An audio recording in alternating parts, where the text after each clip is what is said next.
Hi everyone, welcome to Xiaomi institute. So మనం daily current అఫైర్స్లో భాగంగా ఫిబ్రవరి 1వ తారీఖు ఉన్నటువంటి ఇంపార్టెంట్ కరెంట్ ఈవెంట్స్ ఏమన్నాయో ఒకసారి చూద్దాము. సో దీంట్లో భాగంగా ఈరోజు మనకి ఎకనామిక్ సర్వే 2022-23 ఒక సర్వే రావడం జరిగిందండి. సో దానికి సంబంధించి మీకు సపరేట్గా ఒక వీడియో చేయడం జరుగుతూ ఉంది. దీంట్లో భాగంగా ఈరోజు మనం ఇంపార్టెంట్ కరెంట్ ఈవెంట్స్ ఏమన్నాయో ఒకసారి చూద్దాము. సో ఫస్ట్ పాయింట్ మనం చూసినట్లయితే కృష్ణా బోర్డు కొత్త చైర్మన్గా శివనంద్ కుమార్ అని చెప్పేసి ఈరోజు ప్రధానంగా ఒక ఈవెంట్ రావడం జరిగిందండి. సో మనకి కృష్ణా బోర్డు చైర్మన్ అని చెప్పేసి ఏదే కృష్ణా రివర్ ఉంటుందో ఆ రివర్కి సంబంధించి ఒక చైర్మన్ వచ్చారు. ఆ చైర్మన్ పేరు మనము శివనందన్ కుమార్ అని చెప్పేసి చెప్తామండి. సో శివనందన్ కుమార్ నియమితులిస్తూ కేంద్ర జలశక్తి మంత్రిత్వ శాఖ ఉత్తర్వులు జారీ చేసింది అని చెప్పేసి ఈరోజు ప్రధానంగా మనకి ఒక ఆర్టికల్ రావడం జరిగిందండి. సో ఇతను ప్రజెంట్ పోలవరం ప్రాజెక్టుకి అథారిటీ ఏదో మనకి సీఈఓగా ఉన్నారో పోలవరం ప్రాజెక్టుకి సీఈఓగా ఉన్నారు. సో ఇతన్ని మనము కృష్ణా బోర్డు చైర్మన్గా నియమిస్తూ కేంద్ర జలశక్తి మంత్రిత్వ శాఖ ఉత్తర్వులు జారీ చేసింది. సో దాంట్లో భాగంగా మనం చూసినట్లయితే ఈ యొక్క కేంద్ర జలశక్తి ఏదైతే మనకుంటుందో కేంద్ర జలశక్తి మంత్రిత్వ శాఖ మీ అందరికీ తెలిసిందే ఉందండి. సో మినిస్ట్రీ గజేంద్ర షెకావత్ అని చెప్పేసి మీ అందరికీ తెలిసిందే. సో దాంట్లో భాగంగా మనం ఇక్కడ సెంట్రల్ వాటర్ కమిషన్ అని చెప్పేసి రీసెంట్గా ఒక వ్యక్తి రావడం జరిగిందండి. మనము సెంట్రల్ వాటర్ కమిషన్ అని చెప్పేసి సెంట్రల్ వాటర్ కమిషన్ సో మీ అందరికీ సెంట్రల్ వాటర్ కమిషన్ సిడబ్ల్యూసి అని చెప్పేసి చెప్తాము. కుష్విందర్ వోహ్రా అని చెప్పేసి మనకి కుష్విందర్ వోహ్రా అనే వ్యక్తి రావడం జరిగింది. సో మనకి ఎవరైతే చంద్రశేఖర్ అయ్యర్ అని చెప్పేసి మనకి డిసెంబర్ 31తో ఎండ్ అయిపోయిందండి. సో జనవరి 1వ తారీఖు నుంచి మనకి కుష్విందర్ వోహ్రా అనే వ్యక్తి సెంట్రల్ వాటర్ కమిషన్ హెడ్గా రావడం జరిగింది. ఇది సెంట్రల్ వాటర్ కమిషన్కి సంబంధించి. సో కృష్ణా బోర్డుకు సంబంధించి శివనందన్ కుమార్ గారు రావడం జరిగింది. అదేవిధంగా గోదావరి బోర్డు చైర్మన్గా కూడా మనకు ఒక వ్యక్తి రావడం జరిగిందండి. సో ముఖేష్ సింగ్ అని చెప్పేసి మనకి ముఖేష్ సింగ్ అని చెప్పేసి మనకి గోదావరి బోర్డు చైర్మన్గా ఎవరున్నారంటే ముఖేష్ సింగ్ అని చెప్పేసి గుర్తుంచుకోవాలి. కృష్ణా బోర్డు కొత్త చైర్మన్గా శివనందన్ కుమార్ అనే వ్యక్తి రావడం జరిగింది. సెంట్రల్ వాటర్ కమిషన్ హెడ్గా కుష్విందర్ వోహ్రా ఉన్నారు. సో ఈ మూడు కూడా ఎగ్జామ్ పాయింట్ ఆఫ్ వ్యూలో మనం గుర్తుంచుకోవాల్సిన అంశాలు. That is very very important exam point of వ్యూలో. సో అదేవిధంగా పోలవరం ప్రాజెక్టు ఏ సెక్షన్లో ఉంది అని కూడా ఎగ్జామ్లో అడుగుతూ ఉంటారు. సెక్షన్ 90 అని చెప్పేసి మనం గుర్తుంచుకోవాలి. That is very very important. So next one చూద్దాము. సో నెక్స్ట్ వన్ చూసినట్లయితే సంగీత విద్వాంసరాలు లలిత కన్నుమూత అని చెప్పేసి ఈరోజు ప్రధానంగా ఒక ఈవెంట్ రావడం జరిగిందండి. సో చనిపోయిన వ్యక్తుల గురించి మనం ఖచ్చితంగా ఎగ్జామ్ పాయింట్ ఆఫ్ వ్యూలో ఒక బిట్ ఖచ్చితంగా అడగడానికి పాసిబిలిటీ ఎక్కువ ఉంటుందండి. సో ఇప్పుడు వచ్చిన ట్రెండ్ అంతా సో అంతకుముందు లాస్ట్ అయితే మాత్రము రీసెంట్గా ఈ వ్యక్తి చనిపోయారు కదా, అతను ఏ రంగానికి సంబంధించిన వ్యక్తి లేదా ఆమె అని చెప్పేసి అడగడం జరుగుతూ ఉందండి. బట్ ఇప్పుడు వచ్చే క్వశ్చన్స్ మొత్తము అప్డేటెడ్ వెర్షన్గా ఉన్నాయండి. సో ఈ రీసెంట్గా లలిత కన్నుమూసారు చనిపోయారు కదా, ఈమె గురించి సరి కాని అంశం ఏది లేదా సరి అయిన అంశం ఏది, లేకపోతే ఈమెకి భారతరత్న కానీ లేదా పద్మశ్రీ కానీ పద్మవిభూషణ్ కానీ ఏమైనా అవార్డ్స్ వచ్చినాయా, వస్తే ఏ ఇయర్లో వచ్చాయి అని చెప్పేసి ఇలా కాన్సెప్ట్ బేస్డ్గా అడుగుతూ ఉన్నారు. బాగా గుర్తుంచుకోవాలి. ఎవరైనా ఒక వ్యక్తి చనిపోయినప్పుడు ఖచ్చితంగా అతని గురించి మీకు 4-5 పాయింట్లు ఖచ్చితంగా తెలుసుకొని ఉండవలసిన అవసరం ఎంతైనా ఉందండి. సో దాంట్లో భాగంగా సంగీత విద్వాంసరాలు లలిత కన్నుమూత అని చెప్పేసి ఈరోజు ప్రధానంగా ఒక ఈవెంట్ అవడం జరిగింది. సో ఈమె వచ్చేసరికి బాంబే సిస్టర్స్గా ప్రసిద్ధి చెందారు అని చెప్పి చెప్తున్నారండి. సో వీళ్ళకి 2 సిస్టర్స్ ఉన్నారండి. వీళ్ళిద్దరు వచ్చేసరికి వీళ్ళు బాంబే సిస్టర్స్గా ప్రసిద్ధి చెంది సంగీత విద్వాంసరాలు లలిత మంగళవారం చనిపోయారు అని చెప్పి చెప్తా ఉన్నారు. ఈమె కర్ణాటకలో ఏదైతే మనకి కర్ణాటక సంగీత విద్వాంసరాలుగా పేరొందింది అని చెప్పి చెప్తున్నారండి. సో ఆమె యొక్క సోదరి ఎవరైతే సరోజ, సో వాళ్ళ యొక్క సోదరి అండి సరోజ అండ్ లలిత వీళ్ళిద్దరిని బాంబే సిస్టర్స్గా పిలుస్తారు అని చెప్పి చెప్తా ఉన్నారండి. సో ఈ పాయింట్ కూడా మన ఎగ్జామ్ పాయింట్ ఆఫ్ వ్యూలో గుర్తుంచుకోవాలి. సో అదేవిధంగా ఈమె ఏదైతే మనకి దేశ విదేశాలలో కళాభిమానులను సంపాదించారని చెప్పేసి ఓవరాల్గా ఈ ఆర్టికల్ రావడం జరిగింది. సో మనం ఓవరాల్గా ఈ ఆర్టికల్ నుంచి మనం ఎగ్జామ్ పాయింట్ ఆఫ్ వ్యూలో ఏం పికప్ చేసుకోవచ్చు అంటే, సో వీళ్ళకి ఎవరైతే మనకి రీసెంట్గా లలిత చనిపోయింది కదా, వాళ్ళ సిస్టర్ పేరు కూడా మనం గుర్తుంచుకోవాలండి, సరోజ. సో సరోజ లలిత వీళ్ళిద్దరిని బాంబే సిస్టర్స్గా ప్రసిద్ధి చెందారు. వీళ్ళు దేంట్లో బాగా విద్వాంసులు అంటే కర్ణాటక సంగీతంలో బాగా విద్వాంసురాళ్ళు అని చెప్పేసి మనం గుర్తుంచుకోవాలి. అదేవిధంగా ఈమె సంబంధించి ఏదైతే మనకి దీనికి సంబంధించి కేరళలో ఈమె ఏదైనా దంపతులకు జన్మించారని ఓవరాల్గా చెప్తా ఉన్నారు. సో ఇవన్నీ మనకి ఎగ్జామ్ పాయింట్ ఆఫ్ వ్యూ ఉపయోగంలో, కానీ ఈమె కేంద్ర ప్రభుత్వం నుంచి పద్మశ్రీ అవార్డు, మ్యూజిక్ అకాడమీ నుంచి సంగీత కళానిధి అవార్డు, రాష్ట్ర ప్రభుత్వం నుంచి కలైమామణి అవార్డు, శ్రీకృష్ణ గాన సభ నుంచి Sangeetha Choodamani award, Indian fines art society నుంచి సంగీత కళా శిఖామణి వంటి పురస్కారాలను అందుకున్నారు. సో ఈ point very very important exam point of వ్యూలో. సో ఇక్కడి నుంచి ఎగ్జామినర్ బిట్ రావడానికి ఎక్కువగా పాసిబిలిటీ ఉంటుంది, బాగా గుర్తుంచుకోవాలి. మనల్ని క్వశ్చన్ ఎలా అడుగుతారు అంటే, రీసెంట్గా కర్ణాటక విద్వాంసురాలు లలిత చనిపోయారు కదా, ఆమెకు సంబంధించి క్రింది వాటిలో సరి అయిన అంశం ఏది అని అడుగుతాడండి. సో ఆమెకి పద్మ అవార్డు రాలేదు, పద్మశ్రీ అవార్డు రాలేదు అని చెప్పేసి, సో వస్తే ఏ ఇయర్లో వచ్చింది ఖచ్చితంగా గుర్తుంచుకోవాలి, పద్మశ్రీ. అన్ని అవార్డ్స్ ఇయర్స్ గుర్తుంచుకోకపోయినా ఖచ్చితంగా పద్మశ్రీ ఖచ్చితంగా గుర్తుంచుకోవాలండి. సో దానికి సంబంధించి ఈమెకి పద్మశ్రీ అవార్డు అనేది 2020లో అండి. సో 2020లో పద్మశ్రీ అవార్డు రావడం జరిగింది. అదేవిధంగా మ్యూజిక్ అకాడమీ నుంచి సంగీత కళానిధి అవార్డు అనేది మనకి 2010లో రావడం జరిగింది. సో సంగీత కళానిధి అవార్డు అనేది 2010లో రావడం జరిగింది. అదేవిధంగా ఈమెకి ఇంకా అవార్డు వచ్చిందండి. సో ఎంఎస్ సుబ్బులక్ష్మి అవార్డు అని కూడా ఈమెకి రావడం జరిగిందండి. సో ఎంఎస్ సుబ్బులక్ష్మి అవార్డు అని చెప్పేసి ఉంటుంది, 2019లో రావడం జరిగింది. MS Subbulakshmi award, Subbulakshmi award అని చెప్పేసి 2019లో ఈమెకి రావడం జరిగింది. సో ఇక్కడ మీరు ఫోటోలో చూడొచ్చు, ఈమె మనము లలిత అని చెప్పేసి చెప్పచ్చు. సో ఈమెకి 2019లో మనకి ఎంఎస్ సుబ్బులక్ష్మి అవార్డు, 2020లో పద్మశ్రీ అవార్డు, 2010లో సంగీత కళానిధి అవార్డు. సో ఈ అవార్డ్స్ రావడం జరిగింది. సో ఇవి కూడా మనం గుర్తుంచుకోవాలి, ఇయర్స్ గుర్తుంచుకోకపోయినా పర్లేదు. శ్రీకృష్ణ గాన సభ నుంచి సంగీత చూడమణి అని, ఇండియన్ ఫైన్ ఆర్ట్ సొసైటీ నుంచి సంగీత కళా శిఖామణి అవార్డు అని చెప్పేసి ఇలాంటి పురస్కారాలు అందుకున్నారు. సో ఈమె కర్ణాటక సంగీత విద్వాంసురాలను గుర్తుంచుకుంటే సరిపోతుంది. సో ఆమె ఎందుకు చనిపోయింది, ఆమె ఎక్కడెక్కడ పెరిగింది, ఎక్కడెక్కడ చదువుకుంది, ఇలాంటివి ఎగ్జామ్లో అవసరం లేదండి. మీరు ఒకసారి ప్రీవియస్ పేపర్స్, ఓల్డ్ పేపర్స్ ఒకసారి తీసి చూడండి. అంటే స్టేట్మెంట్ బేస్డ్ క్వశ్చన్స్ అనేవి ఉంటాయి. సో అలా వచ్చినప్పుడు ఇలాంటివి ఎగ్జామ్లో ఎక్కువగా ఫైండ్ అవుట్ చేస్తూ ఉన్నారు, బాగా గుర్తుంచుకోవాలి మన ఎగ్జామ్ పాయింట్ ఆఫ్ వ్యూలో. సో నెక్స్ట్ వన్ చూద్దాము. సో నెక్స్ట్ వన్ చూసినట్లయితే భూ పరిశీలన ఉపగ్రహం నిస్సార్ అని చెప్పేసి ఒక ప్రధానంగా మనకి సైన్స్ అండ్ టెక్నాలజీ సంబంధించి ఒక ఆర్టికల్ రావడం జరిగిందండి. నాసా ఇస్రో సంయుక్త ఆధ్వర్యంలో తయారీ, అమెరికా నుంచి తరలింపునకు ఏర్పాట్లు అని చెప్పి చెప్తా ఉన్నారు. సో ఏదైతే మనకి సంబంధించి భూ పరిశీలనకు ఒక ఉపగ్రహాన్ని మన ఇస్రో వాళ్ళు, నాసా వాళ్ళు సంయుక్తంగా ఒక నిస్సార్ అనే ఒక రాకెట్ని, ఏదైతే మనకి ఒక ఉపగ్రహం అండి, రాకెట్ కాదు, ఒక ఉపగ్రహాన్ని వీళ్ళు తయారు చేయబోతా ఉన్నారు. వీరిని త్వరలో అమెరికా నుంచి ఇండియాకి తీసుకురాబోతున్నారు అని చెప్పేసి ప్రధానంగా మనకి ఒక ఆర్టికల్ రావడం జరిగింది. సో మీరు ఇలాంటివి ప్రతిరోజు న్యూస్ పేపర్ చదవటం వల్ల ఇప్పుడు ఇది తరలింపు అని చెప్పి చెప్తున్నారండి. సో దీనికి సంబంధించి మీరు పేపర్ చూస్తున్నప్పుడు లింకేజ్ పాయింట్లు కొన్ని దొరుకుతాయండి. సో మీరు నిస్సార్ అని చెప్పేసి నోట్స్ పెట్టుకొని రాసుకున్నప్పుడు దీంట్లో ఒక 4 పాయింట్లు వస్తాయి. రేపు నిస్సార్ మన ఇండియాకి వచ్చిన తర్వాత ఇంకొక 2 పాయింట్లు వస్తాయి. ఓవరాల్గా ఇది స్టార్ట్ చేసి నిస్సార్ని మనకు ఉపగ్రహం ప్రయోగించినప్పుడు కొన్ని పాయింట్లు వస్తాయి. సో ఇవన్నీ పాయింట్లన్నీ మీ దగ్గర ఒక చాటు ఉంటే రేపు నిస్సార్కి సంబంధించి సరి కాని అంశం ఏది, లేదా సరి అయిన అంశం ఏది అని చెప్పేసి అడుగుతూ ఉంటాడండి. అప్పుడు నువ్వు ఎగ్జామ్ ఎలా అడిగినా నువ్వు బిట్ చేయొచ్చు. సో ఇలాంటివి అనేవి మనకి మార్కెట్లో దొరికే మెటీరియల్లో అవైలబిలిటీ ఉండవండి, ఓన్గా మీ సొంత నోట్స్లోనే ఉంటాయి, న్యూస్ పేపర్లోనే ఇలాంటివి దొరుకుతాయి. సో దీనికి సంబంధించి ఒకసారి ఇవి ఏమేమి ఉన్నాయో ఒకసారి చూద్దామండి. ఇవైతే మనకి భారత్ అమెరికా సంయుక్తంగా అభివృద్ధి చేసిన అత్యంత అధునాతన భూ పరిశీలన ఉపగ్రహం నిస్సార్. సో ఇది ఒక పాయింట్ అండి. ఇదేంటంటే భూ పరిశీలన కోసం ఉపయోగిస్తున్నటువంటి ఒక ఉపగ్రహం నిస్సార్ అని చెప్పేసి మనం గుర్తుంచుకోవాలి. సో అదేవిధంగా ఈ ఏడాది అందుబాటులోకి రానుందని, ఇది 2.8 టన్నుల బరువు, వెరీ వెరీ ఇంపార్టెంట్. ఇది ఒక పాయింట్ అండి, మనకి 2.8 టన్నుల బరువు ఉంటుందని చెప్పేసి.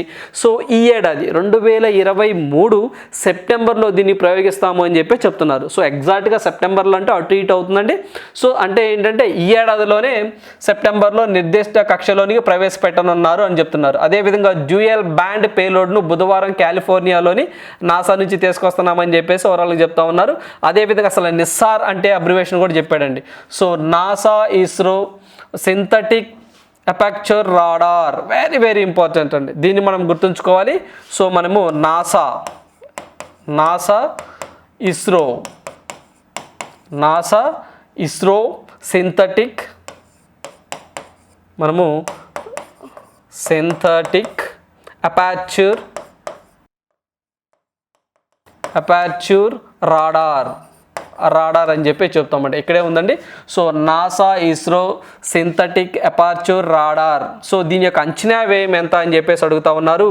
సో 12,000 ఇది ఒక పాయింట్ అండి. 12,150 కోట్లు దీని యొక్క వ్యయం అని చెప్పి చెప్తా ఉన్నారు.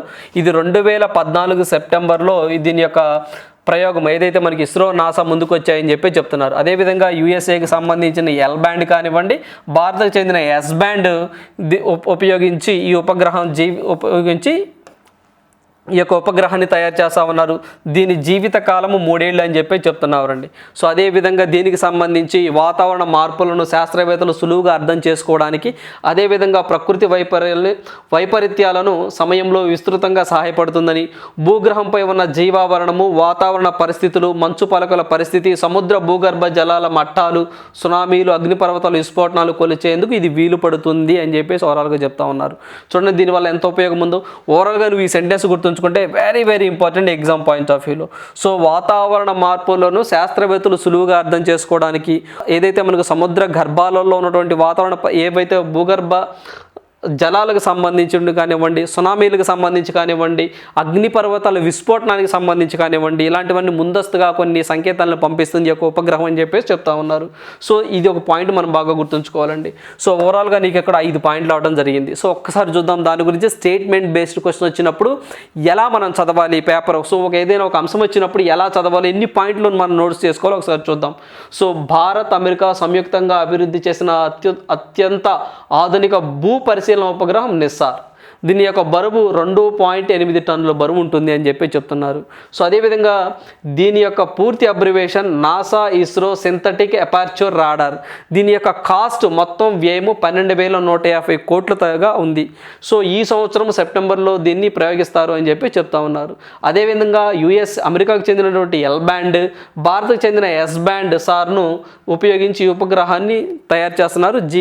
దీని యొక్క ఉపగ్రహం యొక్క జీవితకాలం 3 ఏళ్ళు అని చెప్పి చెప్తా ఉన్నారు. అదేవిధంగా ఇది ఎందుకు అంటే వాతావరణ మార్పులను సులువుగా శాస్త్రవేత్తలు అర్థం చేసుకోవడానికి ఈ ఉపగ్రహం ఉపయోగపడుతుందని చెప్పి చెప్తా ఉన్నారు. సో ఓవరాల్గా నీకు ఇక్కడ ఎన్ని పాయింట్లు కవర్ అయినాయి కాబట్టి రేపు ఎగ్జామ్లో ఎలా ఇచ్చినా నువ్వు పెట్టగలుగుతావు. సో ఇది వెరీ ఇంపార్టెంట్. రేపు రాబోయే ఎగ్జామ్స్లో మనకి మెయిన్స్ ఎగ్జామ్ పాయింట్ ఆఫ్ వ్యూలో ఉపయోగపడుతూ ఉంది. సో నెక్స్ట్ వన్ చూద్దాం. సో నెక్స్ట్ వన్ చూసినట్లయితే పర్యవేక్షణ కమిటీలో మనకి బబితా అని చెప్పేసి ఈరోజు ప్రధానంగా ఈవెంట్ రావడం జరిగిందండి. సో మీ అందరికీ తెలిసిందే రెజ్లింగ్ సమాఖ్య సంబంధించి రెజ్లింగ్ అధ్యక్షుడు ఎవరైతే ఉన్నారో బ్రిజ్ భూషణ్ గారు, సో ఇతని మీద ఆరోపణలు రావడం జరిగిందండి. సో మనకి మమ్మల్ని లైంగికంగా వేధిస్తున్నాడని చెప్పేసి కొంతమంది విమెన్ రెజ్లర్స్ అతని మీద ఆరోపణలు చేశారు. సో ఆ ఆరోపణలో భాగంగా ఒక కమిటీని 5 సభ్యులతో ఒక కమిటీని ఏర్పాటు చేయడం జరిగింది. సో ఆ కమిటీకి హెడ్గా మీ అందరికీ తెలిసిందే బాక్సర్ మేరీ కోమ్ గారు ఆ యొక్క కమిటీ హెడ్గా ఉన్నారు. సో ఇప్పుడు దీంట్లో భాగంగా 5 సభ్యులతో పాటుగా ఒక కమిటీలో ఒక ఆమెను బబితాని కూడా కొత్తగా ఇంట్రడ్యూస్ చేశారు. సో ఆమెకు కూడా స్థానం కల్పించారని చెప్పేసి ఈరోజు ప్రధానంగా మనకి ఈవెంట్ రావడం జరిగిందండి. సో మనకి బాక్సర్ మేరీ కోమ్ నేతృత్వంలో 5 సభ్యులతో కమిటీని ఏర్పాటు చేస్తున్నట్లు కేంద్ర శాఖ ఇటీవల ప్రకటించింది. సో మీ అందరికీ తెలిసిందే ఉందండి. సో మనకి IOC ఇండియన్ ఒలింపిక్ కమిటీకి హెడ్ మేరీ కోమే, అదేవిధంగా గవర్నమెంట్ ఆఫ్ ఇండియా నియమించిన కమిటీలో కూడా మినిస్ట్రీ ఆఫ్ స్పోర్ట్స్ అథారిటీ వీళ్ళు నియమించిన కమిటీలో కూడా హెడ్ మేరీ కోమే. మనం గత వీడియోలో కూడా చెప్పుకోవడం జరిగిందండి. ఇది కొత్త కరెంట్ అఫైర్ ఏమి కాదు. కాకపోతే ఆ కమిటీలో 5 సభ్యుల్లో ఈమె 6వ సభ్యురాలుగా వచ్చింది. సో అందువల్ల ఈరోజు ప్రధానంగా ఈమె వార్తల్లో రావడం జరిగిందండి. సో దాంట్లో భాగంగా మనం చూసినట్లయితే ఇక్కడ మనం యోగేశ్వర్ దత్ అనే ఒక వ్యక్తి, అదేవిధంగా తృప్తి ముర్గుండే అనే ఒక వ్యక్తి, రాధికా శ్రీరామ్, సో అదేవిధంగా రాజేష్ రాజగోపాలన్, సో అదేవిధంగా మేరీ కోమ్ ఈమె ఒక వ్యక్తి, యోగేశ్వర్ దత్ 2, సో తృప్తి ముండెన్ 3, రాధికా శ్రీరామ్ 4, సో రాజేష్ రాజగోపాలన్ 5, మొత్తం 5 సభ్యులతో కమిటీ అని చెప్పేసి అన్నారు. ఇప్పుడు కొత్తగా ఒక ఆమె వచ్చింది, మొత్తం 5 సభ్యులు కాదు 6 సభ్యులతో కమిటీ అని చెప్పేసి నువ్వు గుర్తుంచుకోవాలి. ఈమె 6వ వ్యక్తి అండి. మొత్తం సభ్యులు 5. సో ఆమెలో మెయిన్గా మేరీ కోమ్ ఒక ఆమె నేతృత్వం వహిస్తుంది ఆ కమిటీ హెడ్గా. సో ఇక్కడ మనం గుర్తుంచుకోవాల్సింది మొత్తం 5 కాదు 6. కొత్తగా ఎవరు వచ్చారంటే మనకి బబితా అనే వ్యక్తి వచ్చారు, గుర్తుంచుకోవాలి. బబితా ఫగోటా అనే ఆమె రావడం జరిగింది. సో అదేవిధంగా మీ అందరికీ తెలిసిందేనండి. సో ఇక బ్రిజ్ భూషణ్ మీద ఆరోపణలు రావడం వల్ల ఖచ్చితంగా ఇతను బీజేపీ ఎంపీగా కూడా చేస్తూ ఉన్నారు. సో అతను ఏ నియోజకవర్గానికి ప్రాతినిధ్యం వహిస్తున్నారని ఎగ్జామ్ పాయింట్ ఆఫ్ అడగడానికి ఎక్కువగా ఆస్కారం ఉంటుంది. మనం లాస్ట్ టైం కూడా డిస్కస్ చేసుకున్నామండి. సో మన ఉత్తరప్రదేశ్ రాష్ట్రానికి సంబంధించి కైసర్గంజ్, సో ఉత్తరప్రదేశ్ రాష్ట్రంలోని కైసర్గంజ్ అనే కాన్స్టిట్యున్సీ నుంచి అతను ప్రాతినిధ్యం వహిస్తున్నాడు. ఈ పాయింట్ వెరీ ఇంపార్టెంట్. సో అదేవిధంగా 1958లో ఈ యొక్క రెజ్లింగ్ అండి, సో మనకి WFI, సో మనకి ఇండియన్ రెజ్లింగ్ అసోసియేషన్ అండి. సో మనకి భారత రెజ్లింగ్ అసోసియేషన్ అనేది 1958లో ఎస్టాబ్లిష్ చేశారు. ఇది వచ్చేసి ఢిల్లీలో దీనికి హెడ్ క్వార్టర్గా ఉంటుంది పాయింట్ కూడా మనం ఎగ్జామ్ పాయింట్ ఆఫ్ వ్యూలో వెరీ వెరీ ఇంపార్టెంట్, గుర్తుంచుకోవాలి. సో లాస్ట్ వీడియోలో మనం డిస్కస్ చేసుకోవడం జరిగిందండి. సో నెక్స్ట్ వన్ చూద్దాము. సో నెక్స్ట్ వన్ చూసినట్లయితే జనవరిలో జిఎస్టీ వసూళ్లు 1.56 లక్షల కోట్లు అని చెప్పేసి ఈరోజు ప్రధానంగా మనకి ఈవెంట్ రావడం జరిగింది. సో మీ అందరికీ తెలిసిందే అండి, GST goods and service taxes అని ఇవి 2017 జూలై 1 నుంచి రావడం జరిగింది. సో దీంట్లో భాగంగా జిఎస్టీ ఇంట్రడ్యూస్ చేసినప్పటి నుంచి అంటే ఇప్పటి వరకు హయ్యెస్ట్ వసూళ్లు 2022. సో మనకి 2022 ఏప్రిల్ అండి. సో మనకి ఏప్రిల్లో రావడం జరిగిందండి. హయ్యెస్ట్గా 1,67,650 కోట్ల రూపాయలు వచ్చినాయి 2022 ఏప్రిల్ మంత్లో. 1,67,650 కోట్లు వచ్చినాయండి. ఇవే హయ్యెస్ట్ ఇప్పటిదాకా జిఎస్టీ ఇంట్రడ్యూస్ అయిన కాడి నుంచి. ఆ తర్వాత సెకండ్ హయ్యెస్ట్ మనకి అక్టోబర్కి సంబంధించండి. సో మనకి అక్టోబర్లో 1,51,718 కోట్లు రావడం జరిగిందండి. సో 1,51,718 కోట్లు రావడం జరిగింది. ఆ తర్వాత థర్డ్ హయ్యెస్ట్ అండి. సో ఈరోజే అంటే మీన్స్ జనవరికి సంబంధించి, సో లాస్ట్ మంత్కి సంబంధించి జనవరికి సంబంధించి మనకి జాన్యువరికి అండి. సో జాన్యువరికి సంబంధించి 1,55,922 కోట్ల రూపాయలు రావడం జరిగింది. సో ఎగ్జామ్ పాయింట్ ఆఫ్ వ్యూలో ఈ మూడు కూడా మనం గుర్తుంచుకోవాల్సిన అంశాలు. That is very very important. So జిఎస్టీకి ఎక్కువగా హయ్యెస్ట్ ఇప్పుడు దాకా వచ్చినవి 1,67,650 కోట్లు 2022 ఏప్రిల్లో రావడం జరిగింది. సో అదేవిధంగా సెకండ్ హయ్యెస్ట్ ఎప్పుడు వచ్చినాయి అంటే మనకి అక్టోబర్లో 2022 అండి. సో 1,51,718 వచ్చాయి. సో ఆ తరువాత మనకి జనవరిలో మనకి 1,55,922 వచ్చాయి అని చెప్పి చెప్తా ఉన్నారు. సో మనకి లాస్ట్ 2022కు మాత్రం హయ్యెస్ట్ ఏప్రిల్ అండ్ అక్టోబర్ అండి. ఇప్పుడు మనకి జనవరిలో ఈ అక్టోబర్ని బీట్ చేశాయి. సో మనకి హయ్యెస్ట్ వచ్చేసరికి ఏప్రిల్ అని గుర్తుంచుకోవాలి. సెకండ్ హయ్యెస్ట్ వచ్చేసరికి మనకి ఇక్కడ జాన్యువరి 2023 అని మనం గుర్తుంచుకోవాలి. తర్వాత థర్డ్ హయ్యెస్ట్ ఎప్పుడు వచ్చినాయి అంటే 2022 అక్టోబర్లో వచ్చాయి. సో ఈ మూడు కూడా మన ఎగ్జామ్ పాయింట్ ఆఫ్ వ్యూలో గుర్తుంచుకోవాలి. అదే ఇక్కడ చెప్తున్నారండి. సో మనకి ఏదైతే మనకి 2022-23లో నెలకు 1.5 లక్షల కోట్లు మైల్ రైన్ దాటం ఇది మూడోసారి అని చెప్పి చెప్తున్నారు. ఇది మూడోసారి అంటే అంతకుముందు 2022లో 2 సార్లు దాటినాయి. సో ఈ జనవరిలో 1.55, అక్టోబర్లో 1.51 సో ఇవి కూడా మనం బాగా గుర్తుంచుకోవాల్సిన అంశాలు ఎగ్జామ్ పాయింట్ ఆఫ్ వ్యూలో. సో మీ అందరికీ తెలిసిందే జిఎస్టీ ఎప్పుడు ఎస్టాబ్లిష్ చేశారు, సో జిఎస్టీ యొక్క బ్రాండ్ అంబాసిడర్ ఎవరు, జిఎస్టీ కౌన్సిల్లో ఎవరెవరు ఉంటాయి, అవన్నీ మనం ప్రీవియస్ వీడియోలో డిస్కస్ చేసుకోవడం జరిగింది. సో ఎవరైనా ఆ వీడియో చూడని వాళ్ళు ఎవరైనా ఉంటే సో ఆ వీడియోస్ చూడొచ్చు జిఎస్టీ కౌన్సిల్కి సంబంధించి. సో నెక్స్ట్ వన్ చూద్దాము. సో నెక్స్ట్ వన్ చూసినట్లయితే ఏటా 1.08 లక్షల మంది కౌలుదారుల కుటుంబాలకు రైతు భరోసా అని చెప్పేసి ఈరోజు ప్రధానంగా ఈవెంట్ రావడం జరిగిందండి. సో ఈ క్రింది వాటిలో రైతు భరోసాకు సంబంధించి సరి కాని అంశం ఏది? సో ఎగ్జామ్ పాయింట్ ఆఫ్ వ్యూలో నువ్వు ఇలా కాన్సెప్ట్ బేస్డ్గా నేర్చుకోవాలి. సో సరి కానిది ఏది, సరి అయినది ఏది, సో ఆ పాయింట్ ఆఫ్ వ్యూలో నీ ప్రిపరేషన్ ఉంటే నీకు ఎగ్జామినర్ బిట్ ఎలా ఇచ్చినా నువ్వు పెట్టగలుగుతావండి. జనరల్గా రైతు భరోసాకి ఎంత ఇస్తారంటే అందరికీ తెలిసిందేనండి. సో లేదా ఆ రైతు భరోసాలో అసలు ఎంతమంది సభ్యులు ఉన్నారు, అసలు ఎవరెవరు బెనిఫిట్ పొందారు, అసలు ఎప్పుడు ఎస్టాబ్లిష్ చేశారు, ఇట్లా నీ దగ్గర ఒక 5-6 పాయింట్లు ఉంటే ఎగ్జామినర్ ఎలా అడిగినా నువ్వు ఎగ్జామ్లో పెట్టడానికి ఎక్కువగా ఆస్కారం ఉంటుంది. సో దానికి సంబంధించి ఈరోజు రాష్ట్రంలో ఏటా చూడండి, రాష్ట్రంలో ఏటా 5 లక్షల మంది కౌలుదారులకు గుర్తింపు కార్డులు జారీ చేస్తున్నామని చెప్తా ఉన్నారు. దాంట్లో 5 లక్షల్లో 1.08 లక్షల మంది ఎస్సీ, ఎస్టీ, బీసీ, మైనారిటీ వర్గాలకు చెందిన వారు ఉన్నారు అని చెప్పి చెప్తా ఉన్నారండి. సో ముందు వారికి దగ్గర 13,500 అందిస్తున్నాము అని చెప్పి చెప్తా ఉన్నారు. సో మీ అందరికీ తెలిసిందేనండి, రైతు భరోసా కింద 13,500 ఇస్తామన్నారు. దానికి సంబంధించి మోడీ గారు 6,000 ఇస్తారండి. 2,000, 2,000, 2,000 అట్లా 3 దఫాలుగా 3 ఫేజెస్లో 6,000 ఇస్తారు. మిగతా రిమైనింగ్ వచ్చేసరికి మనకి జగనన్న గారు ఇస్తారు. సో దాంట్లో భాగంగా మనం చూస్తే రాష్ట్రంలో ఏటా కౌలు రైతులకు కూడా ఇస్తారండి. ఇది అంటే అంతకుముందు భూమి ఉన్న వ్యక్తులకే ఇస్తారని చెప్పి చెప్తా ఉన్నారు. సో ఆ భూమి ఉన్న రైతులతో పాటు కౌలు చేసే రైతులకు కూడా వీటిలో బెనిఫిట్ పొందుతారు. ఈ point very very important.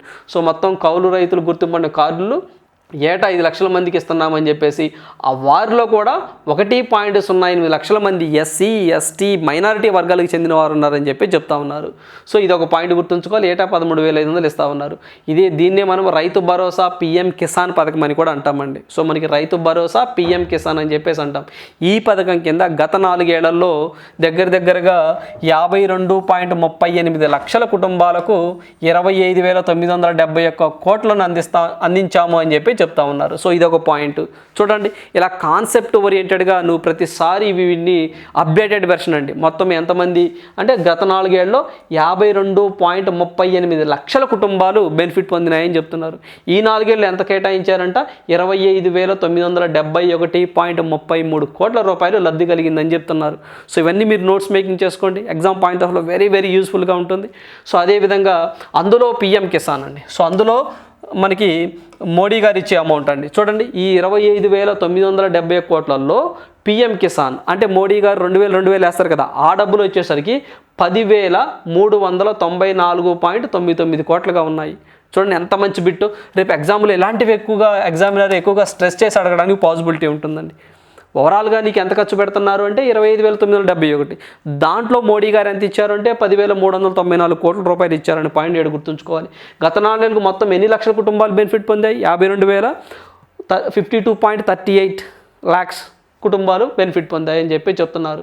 So ఇప్పటి వరకు 2019 నుంచి అసలు ఈ స్కీమ్ ఎప్పుడు లాంచ్ చేశారు అంటే మనకి అక్టోబర్ 15, 2019లో ఈ స్కీమ్ని లాంచ్ చేశారండి. అంటే 2019 నుంచి ఇప్పటి వరకు 1.08 లక్షల మంది కౌలు రైతుల కుటుంబాలకు 485 కోట్లు అందాయని చెప్పి చెప్తా ఉన్నారు. ఇందాక మనం ఇక్కడ చెప్పుకున్నాం కదండి, మొత్తం వారిలో ఏదైతే మనకి 5 లక్షల మందిలో 1.08 లక్షల మంది ఎస్సీ, ఎస్టీ, బీసీ, మైనారిటీ వర్గాలు ఉన్నారని చెప్పేసి వాళ్ళకి ఎంత ఖర్చు పెట్టారంటే 485 కోట్లు ఖర్చు పెట్టామని చెప్పి చెప్తా ఉన్నారు.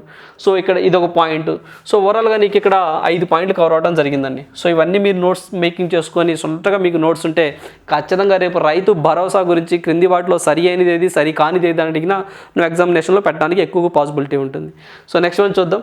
సో నెక్స్ట్ వన్ చూసినట్లయితే భారత్లో వాలీబాల్ క్లబ్ ప్రపంచ ఛాంపియన్షిప్ అని చెప్పేసి రావడం జరిగిందండి. సో మనకి భారత్లో ఏదైతే వాలీబాల్కి సంబంధించి ప్రపంచ ఛాంపియన్షిప్ అనేది 2023లో భారత్లోనే జరగబోతుంది. 2024లోనే భారత్లో జరుపుతాము అని చెప్పేసి మనకి ఇక్కడ ఈరోజు ప్రధానంగా ప్రపంచ ఛాంపియన్షిప్ అని చెప్పేసి ఒక ఈవెంట్ రావడం జరిగిందండి. సో దాంట్లో భాగంగా భారత్లో వరుసగా 2 ఏళ్ల పాటు వాలీబాల్ క్లబ్ ప్రపంచ ఛాంపియన్షిప్ను నిర్వహించనున్నారు అని చెప్పి చెప్తా ఉన్నారు. సో ఈ సంవత్సరము డిసెంబర్ లేదా నవంబర్ ఆ ప్రాంతంలో నిర్వహిస్తాము అని చెప్పేసి ఓవరాల్గా చెప్తా ఉన్నారండి. అదేవిధంగా ఇక్కడ మనం చూసినట్లయితే ఏదైతే మనకి అంతర్జాతీయ వాలీబాల్ సమైక్య తెలిపే ఉంది. అదేవిధంగా ప్రపంచవ్యాప్తంగా వాలీబాల్ లీగులు జరుగుతూ ఉంటాయండి. అంటే లీగ్ మ్యాచెస్ జరుగుతూ ఉంటాయి. ఈ లీగ్ మ్యాచెస్ కూడా ఈ సంవత్సరం బెంగళూరులో నిర్వహిస్తామని చెప్పి చెప్తున్నారు. సో ఇవి 2 పాయింట్లు గుర్తుంచుకోవాలి. ఒకటి, ఏదైతే వాలీబాల్ లీగ్ టోర్నమెంట్ 2023 ఎక్కడ జరగబోతుందంటే బెంగళూరు, ఇండియాలో జరగబోతూ ఉంది. అదేవిధంగా వాలీబాల్కు సంబంధించి అంతర్జాతీయంగా ఇంటర్నేషనల్ మ్యాచెస్ వాలీబాల్ ఛాంపియన్షిప్ ఎక్కడ జరగబోతుంది అంటే ఇండియాలో జరగబోతుంది. ఇంకా షెడ్యూల్ ఇవ్వలేదండి. సో మనకి నవంబర్, డిసెంబర్ అని చెప్తున్నారు. సో జనరల్గా ఎక్కడ జరగబోతుందంటే 23, 24 2 కూడా ఇండియా అని చెప్పేసి మీరు గుర్తుంచుకుంటే సరిపోతుంది. సో అదేవిధంగా ఇక్కడ మనం చూసినట్లయితే ఈ యొక్క ఇంటర్నేషనల్ వాలీబాల్కి సంబంధించి ఈ యొక్క FBI అధ్యక్షుడు అండి అరిగ్రా అని చెప్పి చెప్తామండి. సో మనము అరిగ్రా సో ఇదే మనకి FIVB అని చెప్పేసి చెప్తాము. సో అంతర్జాతీయ వాలీబాల్ సమైక్య ప్రెసిడెంట్ అధ్యక్షుడు ఎవరు అంటే మనము అరిగ్రా అని చెప్పేసి మనం గుర్తుంచుకోవాలి. సో 2023లో కానివ్వండి, 2024లో కానివ్వండి ప్రపంచ ఛాంపియన్షిప్ వాలీబాల్ టోర్నమెంట్ ఎక్కడ జరగబోతుందంటే భారత్ అని చెప్పేసి గుర్తుంచుకోండి సరిపోతుంది. That is very important. So next one చూద్దాము. సో అదేవిధంగా నెక్స్ట్ చూసినట్లయితే మాజీ న్యాయ మంత్రి శాంతి భూషణ్ కన్నుమూత అని చెప్పేసి ఈరోజు ప్రధానంగా మనకి ఈవెంట్ రావడం జరిగిందండి. ఖచ్చితంగా ఇతని గురించి రేపు రాబోయే ఎగ్జామ్స్లో ఇతని గురించి బిట్ రావడానికి ఎక్కువగా ఆస్కారం ఉంటుంది. ఎందుకు అంటే ఇతను ఏదైతే మనకి 1971లో లోక్సభ ఎన్నికల్లో నాటి ఇందిరాగాంధీ కొంత ఎన్నికల్లో అవినీతికి పాల్పడిందని చెప్పేసి సో ఆమె మీద పోటీ చేసినటువంటి వ్యక్తి రాజ్ నారాయణ్ ఏదైతే మనకి అలహాబాద్ హైకోర్టులో పిల్లేయటం జరిగిందండి. సో ఆ కేసును వాదించిన వ్యక్తి ఇతనే కాబట్టి మనకి శాంతి భూషణ్ ఖచ్చితంగా ఇతని గురించి మనకు రేపు ఎగ్జామ్ పాయింట్ ఆఫ్ వ్యూ అడగడానికి పాసిబిలిటీ ఎక్కువగా ఉంటుంది. సో ఇతను అసలు ఏ రాష్ట్రానికి సంబంధించిన వ్యక్తి అని చెప్పేసి కానీ లేదా ఇతను ఏ ఇయర్లో కేంద్ర న్యాయశాఖ మంత్రిగా సెక్రటరీగా పనిచేశారని కానీ ఎగ్జామ్లో అడగడానికి ఎక్కువగా ఆస్కారం ఉంటుంది. ఒకసారి ఏంటో చూద్దాము. సో దీంట్లో మనం చూస్తే మాజీ న్యాయ మంత్రి శాంతి భూషణ్ కన్నుమూత. సో కొంతకాలంగా అనారోగ్యంతో బాధపడుతున్నారని చెప్పేసి ఓవరాల్గా రావడం జరిగింది. ఏదైతే మనకి 1971లో లోక్సభ ఎన్నికల్లో నాటి ప్రధాని ఇందిరాగాంధీ రాయ్ బరేలీ స్థానంలో అక్రమాలకు పాల్పడ్డారని చెప్పేసి అలహాబాద్ హైకోర్టులో కేసు వేసిన రాజ్ నారాయణ్ తరపున శాంతి భూషణ్ వాదించారు. సో ఈ పాయింట్ మనం గుర్తుంచుకోవాలి. అదేవిధంగా ఇతను వచ్చేసరికి ఆ టైంలోనే ఇందిరాగాంధీ గారు ఎమర్జెన్సీని విధించడం జరిగిందండి. తర్వాత 42వ రాజ్యాంగ సవరణ తీసుకురావడం జరిగింది ఆ టైంలోనే. ఆ తర్వాత ఇతను బీజేపీలోకి వెళ్ళిపోయాడండి. బీజేపీలోకి వెళ్ళిపోయి ఏదైతే మనకి 44వ సవరణ తీసుకురావడానికి కూడా ఇతను కృషి చేశారని చెప్పేసి చెప్తా ఉన్నారు. ఆ పాయింట్ మనం గుర్తుంచుకోవాలి. సో అదేవిధంగా ఇతనికి సంబంధించి ఇతను ఉత్తరప్రదేశ్ రాష్ట్రానికి సంబంధించిన వ్యక్తి అండి. సో ఇతను ఉత్తరప్రదేశ్ రాష్ట్రానికి సంబంధించిన వ్యక్తి. సో మనకి యూపీ రాష్ట్రానికి సంబంధించిన వ్యక్తి అని కూడా మనం గుర్తుంచుకోవాలి ఎగ్జామ్ పాయింట్ ఆఫ్ వ్యూలో. సో ఇతను వచ్చేసరికి 1925 నవంబర్ 1వ తారీఖున ఉత్తరప్రదేశ్లో జన్మించడం జరిగింది. సో ఈ పాయింట్ కూడా మనం గుర్తుంచుకోవాలి. సో అదేవిధంగా ఇతను 2012లో ఏదైతే మనకి 2012లో ఆమ్ ఆద్మీ పార్టీ అని చెప్పి స్థాపించిన వ్యక్తుల్లో వ్యవస్థాపక సభ్యుల్లో ఇతను కూడా ఒక సభ్యుడిగా ఉన్నాడు అనే పాయింట్ మనం గుర్తుంచుకోవాలి. సో రేపు ఎగ్జామ్ పాయింట్ ఆఫ్ వ్యూ ఇవి కూడా అడగడానికి పాసిబిలిటీ ఎక్కువగా ఉంటుంది. సో మనకి ఇతను వచ్చేసరికి ఏవైతే మనకి శాంతి భూషణ్ అనే వ్యక్తి రీసెంట్గా చనిపోయాడు. అతను ఉత్తరప్రదేశ్ రాష్ట్రానికి సంబంధించిన వ్యక్తి అని గుర్తుంచుకోవాలి. సో అదేవిధంగా ఇతను 1977 నుంచి 1979 ఈ మధ్య కాలంలో మొరార్జీ దేశాయ్ నాయకత్వంలో ఇతను న్యాయశాఖ మంత్రిగా మనకి లా మినిస్ట్రీగా కూడా పనిచేశారు. సో ఈ పాయింట్ మనం గుర్తుంచుకోవాలి. అదేవిధంగా ఇతను ఉత్తరప్రదేశ్ రాష్ట్రానికి సంబంధించిన వ్యక్తిని కూడా మన ఎగ్జామ్ పాయింట్ గుర్తుంచుకోవాల్సిన అంశాలు. సో ఇవి కూడా ఏదైతే మనకి 42వ రాజ్యాంగ సవరణను అది తీసేయాలని చెప్పేసి 44వ రాజ్యాంగాలను ప్రవేశపెట్టడంలో ఇతను మార్పు కూడా ఉందని చెప్పేసి చెప్తా ఉన్నారు. సో ఇవి కూడా మన ఎగ్జామ్ పాయింట్ ఆఫ్ వ్యూలో గుర్తుంచుకోవాల్సిన అంశాలు. Aam Aadmi very very important. Aam Aadmi party అని చెప్పేసి ఆప్ పార్టీ. సో ఇతను వ్యవస్థాపక సభ్యుల్లో ఇతను కూడా ఒక వ్యక్తి అని చెప్పేసి మనం గుర్తుంచుకోవాలి. సో నెక్స్ట్ వన్ చూద్దాం. సో నెక్స్ట్ వన్ చూసినట్లయితే హలో అనాలంటే వణుకు. సో ఈరోజు మనకి ప్రధానంగా ఒక ఈవెంట్ రావడం జరిగిందండి. సో ఇక్కడ మనం చూస్తే ఎగ్జామ్ పాయింట్స్ ఆఫ్ వ్యూలో వెరీ వెరీ ఇంపార్టెంట్. రేపు ఎగ్జామ్లో మేబీ ఛాన్స్ అడగడానికి పాసిబిలిటీగా ఉంటుందండి. ఏదైతే మనకి ఫోన్ ట్యాంపరింగ్ అని చెప్పేసి అంటామో, సో ఎవరైతే ఇద్దరు వ్యక్తుల మధ్య మూడో వ్యక్తి ప్రవేశించి వాళ్ళ యొక్క ప్రైవసీని దొంగిలిస్తే, సో వాళ్ళు ఏం మాట్లాడుకుంటున్నారు, ఏంటి, ఎటువంటి టెక్స్ట్ మెసేజ్ చేసుకుంటున్నారు, ఇవన్నీ మనకి మూడో వ్యక్తి తెలుసుకుంటే దాన్ని ట్యాపరింగ్ అని చెప్పేసి అంటాము. సో ఈ యొక్క ఫోన్ ట్యాపరింగ్ నేపథ్యంలో ఆందోళన, ఇద్దరు వైకాపా ఎమ్మెల్యేలు ప్రకటనతో అభద్రత. సో మీ అందరూ న్యూస్లో చూసే ఉంటారండి. సో మనకి నెల్లూరుకి సంబంధించి ఒక ఎమ్మెల్యే గారు ఫోన్ ట్యాపరింగ్ చేశారని చెప్పేసి ఆరోపణలు చేస్తామన్నారు. సో దాంట్లో భాగంగా ఈరోజు ప్రధానంగా మనకి ఈవెంట్ రావడం జరిగింది. సో దాంట్లో భాగంగా మనం చూసినట్లయితే ఏవైతే రాష్ట్ర పోలీసులు కానివ్వండి, కేంద్ర బలగాలకు సంబంధించి కేంద్ర దర్యాప్తు సంస్థలు కానివ్వండి, ఇండియన్ టెలిగ్రాఫ్ చట్టం 1885లోని సెక్షన్ 52 ప్రకారము ఫోన్లు ట్యాప్ చేయొచ్చు. That is very very important అండి. సో ఇక్కడ మనం చూసినట్లయితే ఏదైతే మనకి రాష్ట్ర పోలీసులు కానివ్వండి, కేంద్ర దర్యాప్తు సంస్థలు కానివ్వండి, లైక్ ఏసీబీ కానివ్వండి, ఇలాంటివండి. సో ఇలాంటివి కేంద్ర దర్యాప్తు సంస్థలు ఇండియన్ టెలిగ్రాఫ్ చట్టము 1885లోని సెక్షన్ మనకి సెక్షన్ 5 సబ్ క్లాస్ 2 దీని ప్రకారం ఫోన్లు ట్యాప్ చేయడానికి వీలుంటుంది అని చెప్పి చెప్తున్నారండి. సో అత్యవసర పరిస్థితుల్లో, అది ప్రజా భద్రతకు ముప్పు వాటిల్లే పరిస్థితుల్లో మాత్రమే ట్యాంపరింగ్ చేయొచ్చు అని చెప్పేసి ఒక చట్టం చెప్తుంది. 1885వ చట్టం సెక్షన్ 5 సబ్ క్లాస్ 2 ప్రకారము రాష్ట్ర ప్రభుత్వ పోలీసులు కానివ్వండి, కేంద్ర సంస్థలకు సంబంధించి ఏవైతే కేంద్ర దర్యాప్తు సంస్థలు కానీ ఫోన్ ట్యాపరింగ్ చేయొచ్చు. ఏ కండిషన్లో చేయొచ్చు? ఏదైతే ప్రజాశాంతి భద్రతలకు విఘాతం కలిగితే, అలాంటి వ్యక్తులు అంటే అవినీతి చర్యలతో పాల్పడిన, లేదా ఏదైతే మనకి ప్రజా భద్రతకు ముప్పు వాటిల్లే అవకాశం ఉంటే అలాంటి సందర్భాల్లో చేయొచ్చు అని చెప్పేసి ఒక చట్టం చెప్తుంది. ఆ చట్టం ఏంటి అని చెప్పేసి రేపు ఎగ్జామ్లో అడగవచ్చు. సో లేదా ఈ చట్టం ప్రకారం ఎవరెవరికి అవకాశం ఉంది, ఫోన్ ట్యాంపరింగ్ చేసే అవకాశం ఎవరికి ఉంది అని చెప్పేసి అడుగుతూ ఉంటారు. సో ట్యాపింగ్ చేయాలి అంటే కొంత ప్రాసెస్ ఉంటుందంట. ఆ ప్రాసెస్ కూడా మనం ఖచ్చితంగా గుర్తుంచుకోవాల్సిన అంశాలు. సో ట్యాప్ చేయాలంటే ఏదైతే తగిన కారణాలను వివరిస్తూ రాష్ట్ర స్థాయిలో అయితే ప్రభుత్వ ప్రధాన కార్యదర్శి అధ్యక్షతన, వెరీ వెరీ ఇంపార్టెంట్ అండి, ప్రభుత్వ ప్రధాన కార్యదర్శి అధ్యక్షతన అంటే చీఫ్ సెక్రటరీ అధ్యక్షతన, సో హోం న్యాయశాఖ ముఖ్య కార్యదర్శులుగా ఒక సమీక్ష కమిటీ అనుమతి తీసుకోవాలి అని చెప్పి చెప్తా ఉన్నారు. ఇది రాష్ట్ర ప్రభుత్వంలో. అదే కేంద్ర ప్రభుత్వం అయితే మాత్రము క్యాబినెట్ సెక్రటరీ ఆధ్వర్యంలో ఒక కమిటీ అనుమతి పొందాలి అని చెప్పి చెప్తున్నారు. సో అదేవిధంగా ఏదైతే ఒకసారి ట్యాపింగ్కి అనుమతి పొందితే అది 60 రోజుల పాటు అమల్లో ఉంటుంది. సో బాగా గుర్తుంచుకోవాలండి, 60 రోజుల పాటు వాళ్ళు తీసుకోవచ్చు. ఒకవేళ 60 రోజులు దాటిన తర్వాత మళ్ళీ అనుమతి తీసుకోవాలి. అట్లా 180 రోజులకు మించకూడదు అని చెప్పి చెప్తున్నారండి. సో 60 రోజుల నుంచి 180 రోజులండి. సో అంటే దగ్గర 3 నెలల వరకు ట్యాపింగ్ చేయొచ్చు అని చెప్పి చెప్తా ఉన్నారు. సో బాగా గుర్తుంచుకోవాలి, ఫోన్ ట్యాపింగ్ చేయాలి అంటే ఎవరు అనుమతి కావాలంటే రాష్ట్ర స్థాయిలో అయితే మాత్రము ఏదైతే మనకు చీఫ్ సెక్రటరీ ఆధ్వర్యంలో కమిటీ ప్రకారం వాళ్ళు అనుమతి తీసుకోవాలి. లేదు కేంద్ర స్థాయిలో అయితే మాత్రము ఖచ్చితంగా క్యాబినెట్ సెక్రటరీ ఆధ్వర్యంలో ఆ కమిటీ ఏం చెప్తుందో ఆ కమిటీ ప్రకారం అనుమతి తీసుకోవాలి. అయితే మినిమం 60 రోజుల వరకు ఫోర్స్లో ఉంటుంది, మ్యాక్సిమం 180 డేస్ వరకు పర్మిషన్ ఇస్తారు. ఆ పాయింట్ గుర్తుంది. ఏ చట్టం ప్రకారం అంటే 1885 సెక్షన్ 5(2) ప్రకారము మనం ట్యాపరింగ్ చేయొచ్చు అని చెప్పేసి ఇక్కడ మనం గుర్తుంచుకోవాలి. సో ఈ చట్టాన్ని ఉపయోగించుకొని మేము చేస్తున్నాము, ఇది ఆంధ్రప్రదేశ్ పోలీసులకి ఈ యొక్క అవకాశాన్ని ఇచ్చారు అని చెప్పేసి చెప్తా ఉన్నారు. సో ఇవండి ఈరోజు ఇంపార్టెంట్ కరెంట్ ఈవెంట్స్. సో మనము ఈరోజు ప్రధానంగా ఇంపార్టెంట్ న్యూస్ పేపర్స్ వచ్చినటువంటి ఇంపార్టెంట్ కరెంట్ ఈవెంట్స్. సో మనం ఎప్పుడైనా కరెంట్ అఫైర్స్ అనేవి ప్రతిరోజు కనీసం ఒక హాఫ్ అన్ అవర్ నుంచి 1 అవర్ ప్రతిరోజు చదువుకోవాల్సిన విషయాలండి. సో ఎగ్జామ్కి ముందు, ఎగ్జామ్స్కి 10 డేస్ ముందు ప్రిపేర్ అవుదాము, లేదా ఎగ్జామ్కి 20 డేస్ ముందు ప్రిపేర్ అవుతాము అంటే కొంచెం ఎగ్జామ్ పాయింట్ ఆఫ్ వ్యూలో చదివింది చదువుతామండి, బట్ గుర్తుండదు.